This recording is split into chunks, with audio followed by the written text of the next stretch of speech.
Hello, Troy A. Shadowingtronics with a haircut, and still taking part in Art Soundoff. I'm also going the script route because I started rambling again and want to be clear about what I'm trying to say. Yeah, that's going real well. So, I was watching a video last night on YouTube where the host was talking about bad art advice. And one of the statements given was you need to learn the rules to break the rules, which is something I mentioned earlier in this year's Art Soundoff. His point, I think, was that some people think you have to be perfect at following the rules. And I guess like some kind of Stefford artist or something. Now, I'm hardly perfect. Even factoring in the minimalist nature of my chosen style, chosen to get what I want out of it while factoring my limitations and, for lack of a better word, impatience. And can you tell that I really did not practice this before I started recording? I'm just good enough to share with people.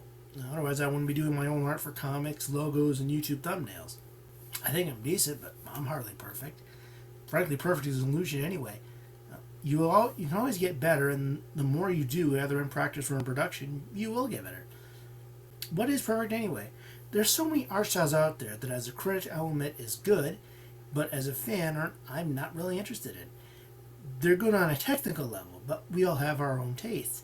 I don't think you can be perfect. You can only be as good as you are now and get better as time goes on.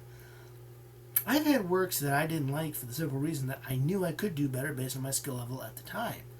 I'm talking about stuff I made, not stuff I've critiqued. No, there's actually a couple of things I've critiqued that I said I could do better at. That's how bad they were. But there's stuff that I could do better now than I did, say, in middle school. Man, I'll be better in 5 years than I am right now, hopefully. But when I can't match the skill level I'm at right now, whatever others may think of it, I should have practiced. But that's when I get disappointed in the work. When I could have been, and I know I can do better than what I put out on the paper or in the pixels or however you want to look at it. I know plenty of the rules, but I'm still learning how and, more importantly, when to break them to deliver a certain atmosphere, passage of time, or a particular emotion. Those are the rules you learn to break, and you don't have to be perfect at the rules to make something good. By learning the ropes, you have a guideline to how to go through. Knowing when to break the rules beyond looking cool, because you won't, and knowing how to break them to achieve the result you want isn't the result of perfection either. It's a skill you pick up and one I'm working on. But I'm getting a handle on shading, so anything's possible. Kind of amazing how short my art sound-offs are coming off this year. But if you want to, maybe we need to get more art sound-off people to get more interesting topics out there for me to talk about. But if you want to find out what people are well, I wish I could say what people are doing, but so far it seems to be only me. Rob Stenzinger did one, and we haven't heard from him since.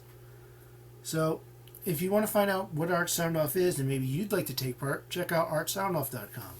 If you want to find out more about me and what I do, and see just what my art actually does look like, head over to bwspotlight.com. So I'll be back tomorrow with the final Art Soundoff out of me for this week. And until then, I wish you all happy creating. Hang on. We're almost like 4 minutes. This was short.